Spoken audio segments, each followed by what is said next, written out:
Okay guys, it's another alleged gameplay video. I just realised the other day I don't have any SNES games on the channel. Shocking. Absolutely shocking. So this is F-Zero, it doesn't need any introduction. It's way up there in my own personal Hall of Fame. But I've just turned it on, so no practice for numerous years. Absolutely loved this game to bits. Apart from the obvious fact of the impact of Mode 7 graphics and all that kind of stuff, it's an actually really well balanced game. And when I say balance, I mean in the sense that there's just the right just the right kind of mix between risk and reward with the races.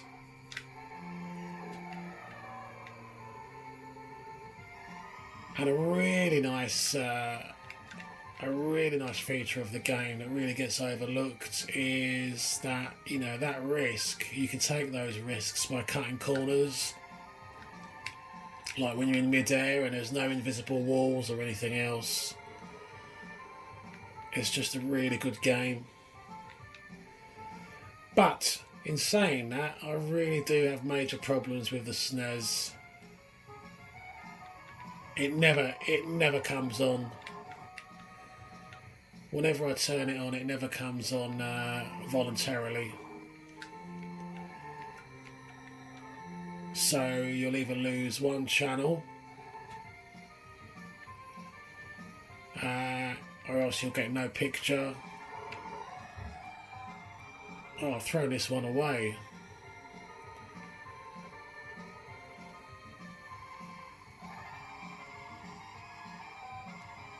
I've only just realised I should be using my boost.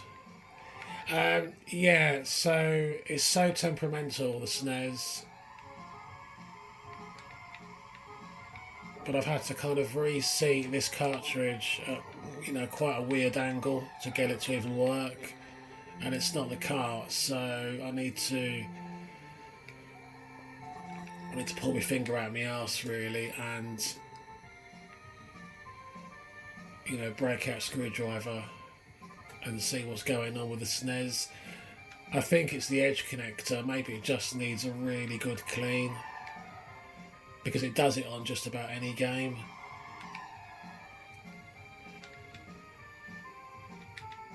I don't know if I've ever finished this and gone through all the tournaments. I think I must have.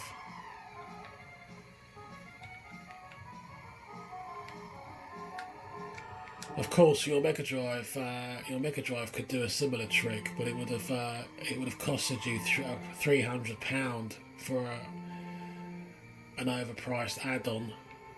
Many people call it the Mega CD.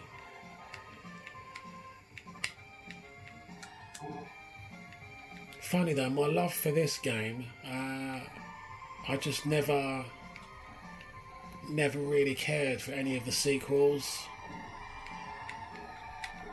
I don't know how many there were. I think I've got one on the N64.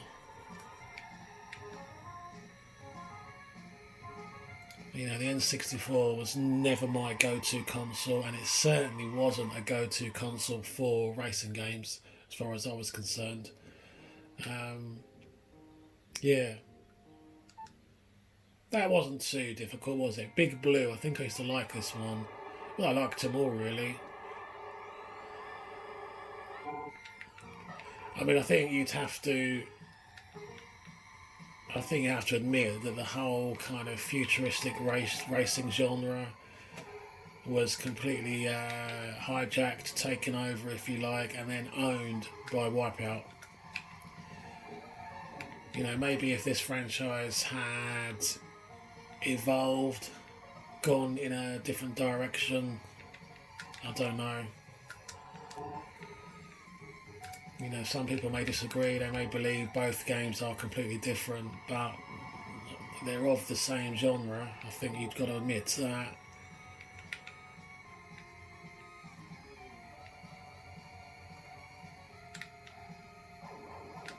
think there were several attempts on the Nintendo platform to try and replicate Wipeout.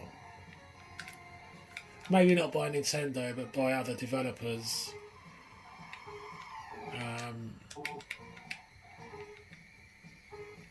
And obviously, there was just no competition, was there? And a lot of that as well, apart from Wipeout was a good game, although the original Wipeout was way too difficult. You know, don't forget the soundtrack. Obviously you had the weight of Sony behind that, so they could bring all that to bear on the franchise. Where am I? Am I first? Yeah.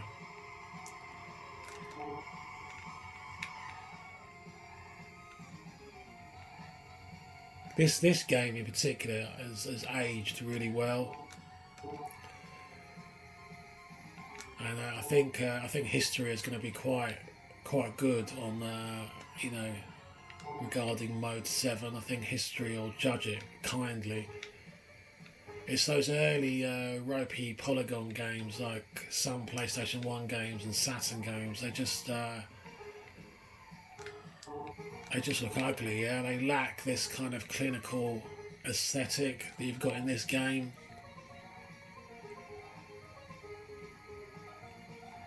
I think what makes the PS1 worse nowadays is you probably go back and you realise on certain games how bad the sort of polygon clipping and folding was. It's really quite bad. So I don't know I don't know when I got this. Years ago. I couldn't tell you if it was a pack-in game or I picked it up separately. I can usually remember, but with this one I just can't. All I do know is I would like it boxed. I remember the box on this. Didn't it have like a cartoon strip on the back? Well, I've got really nasty, I've tried to clean it up, I've got quite a nasty cartridge, a loose cartridge for this. And you know how I feel about loose carts. Can you hear that? It's not my arse, I promise. Let's have one more go.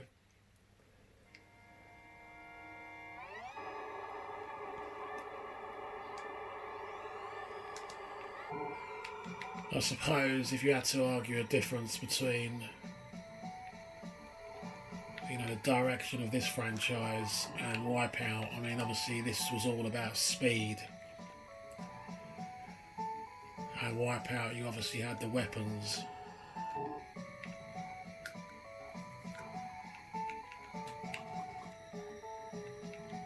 But yeah, I can't believe I've not included any SNES games on the channel. I don't have many, I don't need many.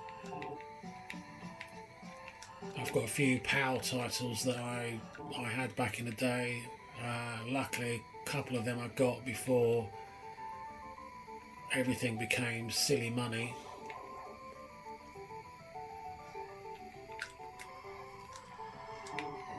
I think probably the most expensive I paid for a SNES game was, I think it was Donkey Kong Country, because I was fed up because I never had the CD that came with it, so I had to buy the CD separately. But you know, a lot of money to me is not a lot of money to somebody else. It just all depends, doesn't it, really? All depends what your disposable income is, and more importantly, where your priorities are.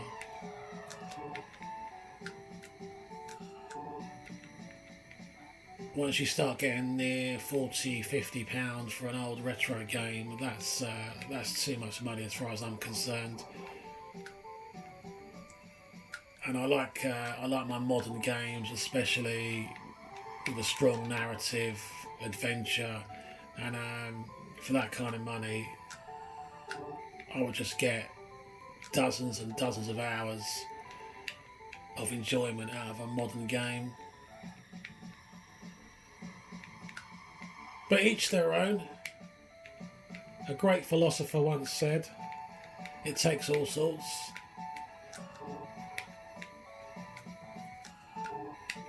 Good old Bertie Bassett. We're not doing too bad here. And listening to my TV, I do believe that I do have both left and right stereo, so it's behaving itself at the moment, but you've got to have the cartridge in that precise position, and that's not good. That's not what we want.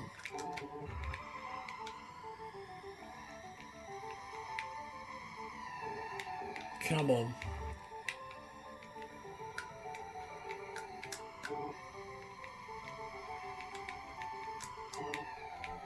I'm trying to think of the last Wipeout game I played. Now, it would have been, I want to say Wipeout HD on the PS3. I might be completely wrong, but I got both games. Do you remember when Sony had that? I'm not using any of my turbos.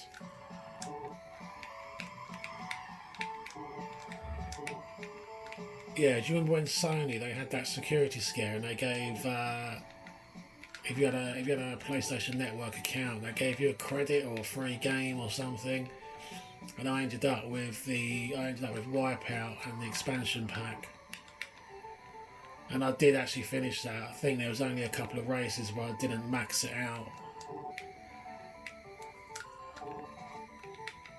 I did like that, and I liked the soundtrack actually. And I thought I might be a little bit too old for the soundtrack in that, but it kind of it had a tendency to grow on me, if you like. So there you go. It's F-Zero on the SNES. A welcome addition to the channel, and I must address both problems. I must get a boxed example. Probably going to be ridiculous money now. Because I do believe it was a packing game, which always makes complete games now, complete versions, difficult. And I must sort the SNES out. I really must deal with that, because I don't like to just go to the machine and have to ask about with it. I like stuff to work immediately. Probably why I don't drive a classic car, and I don't understand why people do that. All that aggravation on a Sunday. No thanks. No thanks. So yeah, take care of yourselves. This has been quite a long one, I think. I don't know how long it's been. And I'll see you soon. Bye bye.